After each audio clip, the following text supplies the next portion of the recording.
So our next guest is a part of Foundation 65, which works to help support some of the educators here in District 65, helps with grants to support projects that the district itself isn't able to fully fund yet. So get some of those key projects and off the ground before they even can be off the ground themselves in a normal, on a normal funding basis. So it's exciting to see a group like that really assist and platform again, because that seems to be a theme with folks who work here in Evanston, is platforming others, but platforming educators that really have a care for the students that they represent. So I am excited to introduce Alecia Wartowski from Foundation 65. Awesome.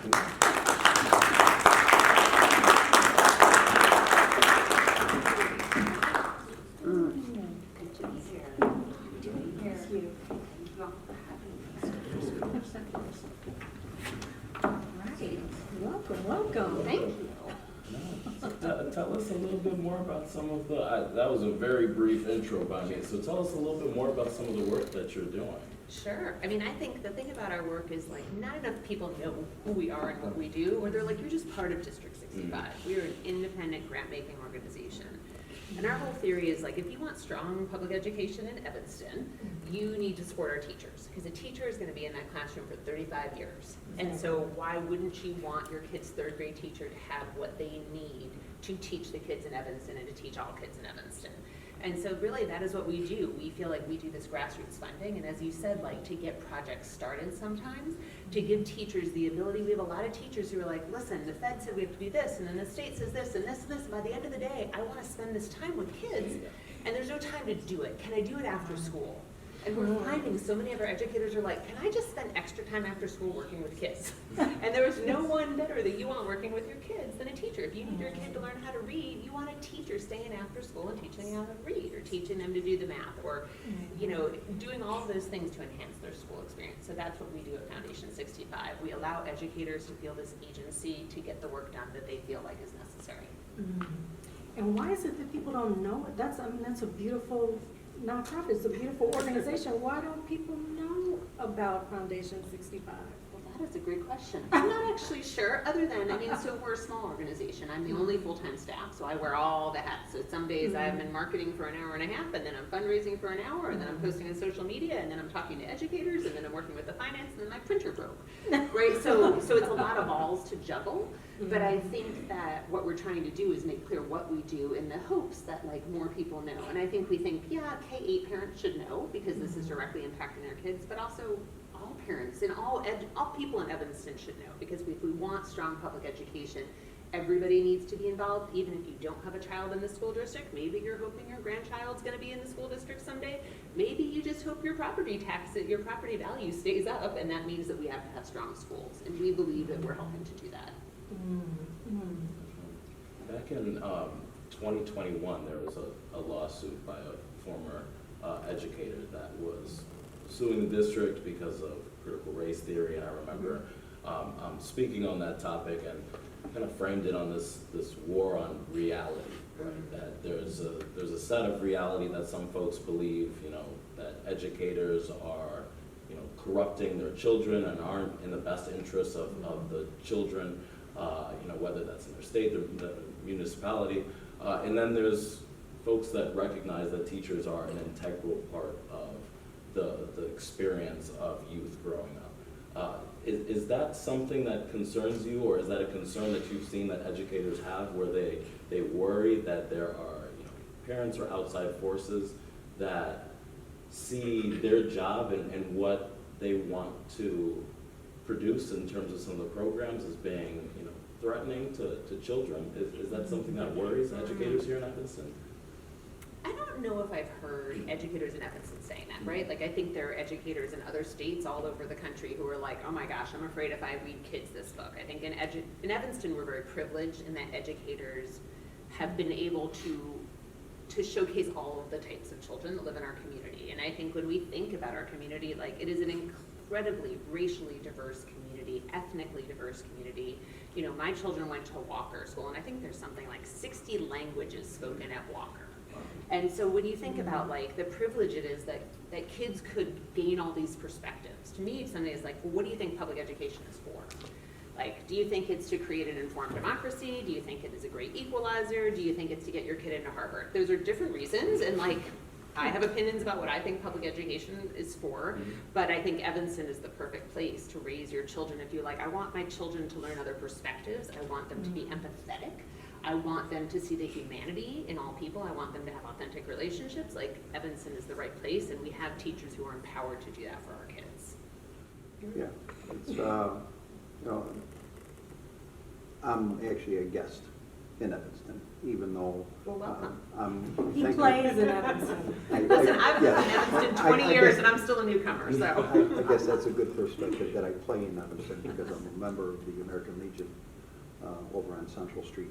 And there's a number of different subjects and issues that not always am I up to speed on some of them, but you know, I grew up in a predominantly white neighborhood, Pulaski and Lawrence, but I went to Lane Tech. And Lane Tech had a diverse amount of different ethnic kids that were, they had to be recommended by their district supervisor of the school that they went to. And I was kind of surprised that they let me in, but I managed to graduate, and then I went into the military, and I was very coordinated with all the different ethnic groups that I worked with, you know, and you appreciated people for who they were, not the color of their skin or their age or their education, you know. But, you know, gaining that perspective is, you know, it opens one's mind so that they can appreciate the idea that once you get old enough to have kids of your own, that you want them to be as open-minded and comprehensive so that they understand, you know, how sometimes it's not always being equal that allows for different students are given the same education as you would think that they would be, but you have to have that availability, you know, open more doors for different students that allow for that need. So. Yeah. Well, and you know, like there's just, you know, what you talked about was that you learn how to be in relationship with people from a bunch of different backgrounds and perspectives, right? And there's tons of research out there that says in the business world, teams are stronger and solve problems and do better work when there is a diversity of perspectives, and that usually comes in the diversity of social identities. So whether that's race or gender or ethnicity or otherwise, when you bring in a diverse team, like they just do better business-wise. So there's a huge business case for the ways in which Evanston works. But I also think, so it reminds me, one of the programs that we support and we've been supporting since the beginning and I'm most proud of, it's called the Black Girl Magic Book Club. And in this program, we had 2 Black female educators, Jenna Arsenault and Jennifer Tertullian, who are graduates from District 65, who became teachers and said, when we were in District 65, we read like 3 books with Black girls in them the entire time we went to school here. What if we did something different? So they started at one school with 3rd to 5th graders across gender and across identities. So, you know, white boys are in it, Black girls are in it, South Asian girls, like all kids are in it. And what these kids did is they read 15 books with Black girl protagonists, and they also do activities so that they can build their own healthy social identities. So they get to talk about like where they're from, where their family's from, what they're proud of, right? At the same time, humanizing and elevating Black girls and women. And so I think of a program like that started at one school and now it's at 7 schools. That these educators, they've trained other educators in the district, they've elevated these Black women throughout the district, and kids are so excited to be in this program. They like knock down the doors to get in. They do a showcase at the end of the year. It fills up the ETHS cafeteria with all the work these kids have done together. And so that feels like one of those great strengths of Evanston that came from our educators, from their ideas and their brilliance. And they said, let's captivate the things that we feel are powerful in this town and let's bring them to our kids. That's interesting that you have to start an organization to help teachers. Isn't that interesting that you have to start an outside organization to Well, they're usually support reaching in their children? own pocket, right? If Yes. you talk to an educator, they're like, so I found there was this deal at a Walmart 45 miles away where I could buy notebooks for 20 cents. I've heard of educators saying that to me. So in the beginning, when I came to Foundation 65 6 years ago, I said, you know those things that you pay for out of your own pocket? Come to me and let me give you money for that. Because I had a teacher during the pandemic. She said, I send books home with kids, and because in my class of students, like 2/3 of them do not speak English the day they walk in my door, but I get them all on grade level by the time they leave the second grade. And she said, but I send these books home, and I can spend like 20 hours trying to get the books back, right? Or I could just be like, let me focus on teaching. And I was like, so you need $500 so that the books don't come back, you're all right with it. As I'm in the pandemic, digging under the beds, looking for the library books that we can't find, and the library, I mean, my family will tell you, the library calls me every week to threaten me for the books we have not returned. So I thought, this teacher, for $500, she didn't have to go in her pocket and replace those books. And she was able to give the kids what they needed that year. That simple. And I love that you bring that up, because I have a number of friends that I went to Purdue with, and they teach in Indiana, and hearing the salary disparity between, that they're making $32,000 as a teacher with a $250 to $500 stipend for the entire year, right, to provide all of the school materials, not even covering They're books. buying pencils. Yeah, pencils, tissues, paper towels, etc. And again, that they're not making the 40 to 50 to 60 that you may make in Evanston or Chicago if you're starting off as a new teacher. Yeah. So the idea that you're helping that process and alleviating that stress, where it's like, okay, I still may need to get these materials, but I don't need to spend my own money. Or if I run out of the stipend that the district gives me, that I still have a little bit of cushion via Foundation 65 to get these children what they need. So I appreciate you for doing that work. Oh, thank you. So I have another teacher who came to me, and actually maybe some of our students today will talk about her, Miss Chang. She's a gifted science educator at SHU. And she came to us and said, listen, I know that some of our kids need help with to support their social emotional regulation. They need yoga and journaling and meditation. And I want to work with Black girls at SHU who are 6th graders as they come in, and I want to do this program with them. And we're going to read books, and the adult women in their lives are going to read books. And we're going to create community. And then when they're in 7th grade, they're going to support the school. And when they're in 8th grade, they're going to mentor the 6th graders. They're going to do all this. And I was like, so you just need a check. She's like, yeah. I'm like, so you're going to spend time after school every single week running this program for kids because it's the right thing to do. She's like, yeah, no, I've already, it's all in my head. I know how to do it. And for such little money, for a few $1,000s, we have this brilliant Apple Award finalist teacher who is going to spend her free time with our kids. And so I just find that to be it's so little money, and it changes these educators' lives. So it's a true sign of commitment. Oh my gosh, I mean, there is no one that is more committed than a teacher. For those of us who have desk jobs, you can check your Facebook during the day, you can take a long lunch, you can, teachers, they're eating lunch, in the 23 minutes between specials, so they gotta walk their kids to the art room, they got however many minutes, they gotta go pick them back up. They don't have that flexibility in time, so we can say whatever we want around educators. They don't work during the summer, they start at 9. The educators that I know, the great educators, the moment they wake up in the morning, they're thinking about their kids until the minute they go to sleep at night. And you may think they're just lounging in the summer, but I'll be like, what are you gonna do this summer? I need you to rest. And they're like, I have to think about next year because I have this new idea of how we're gonna do math.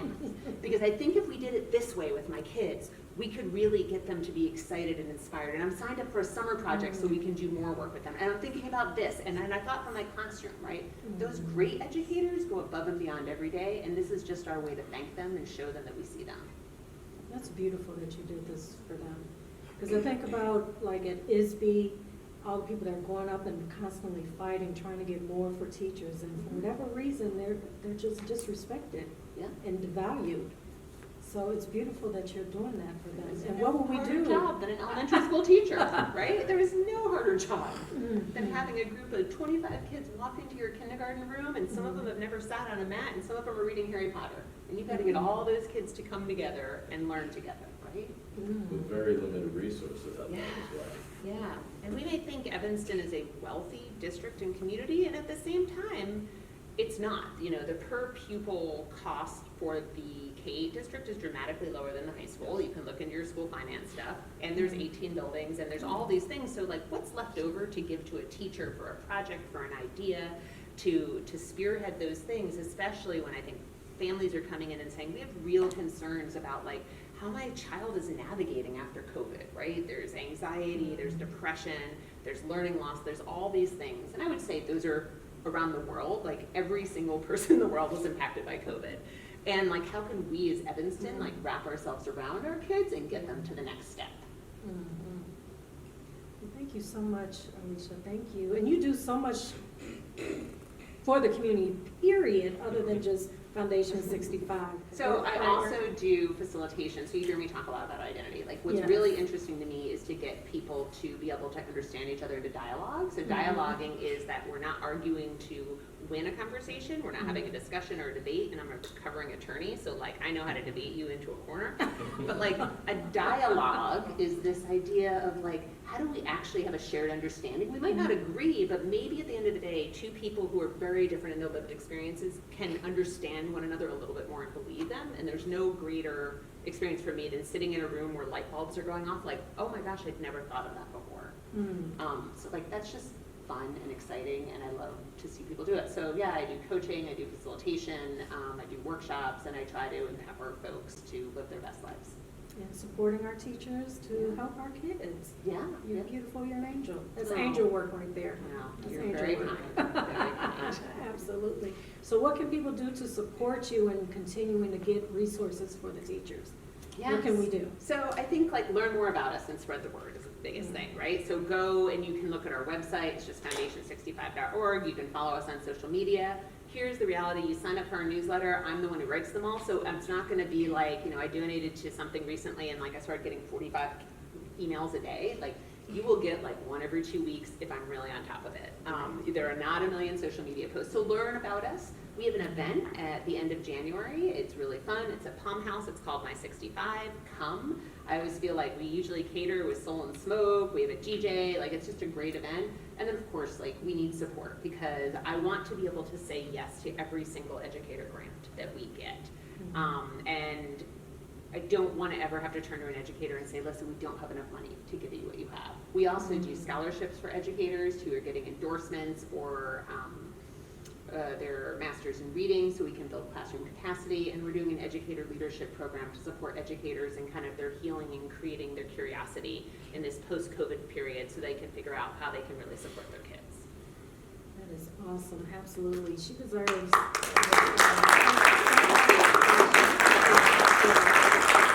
And the door is always open. If you ever want to come back and tell us what Foundation 65, we want to help our youth, and we have to help the educators to do that. Well, maybe I'll bring one of them next time. Yes. And they'll get to tell the story. They're the most interesting part. Yes, yes, absolutely. But we have some students coming up. Yeah, we have some students. Can't wait to hear from them.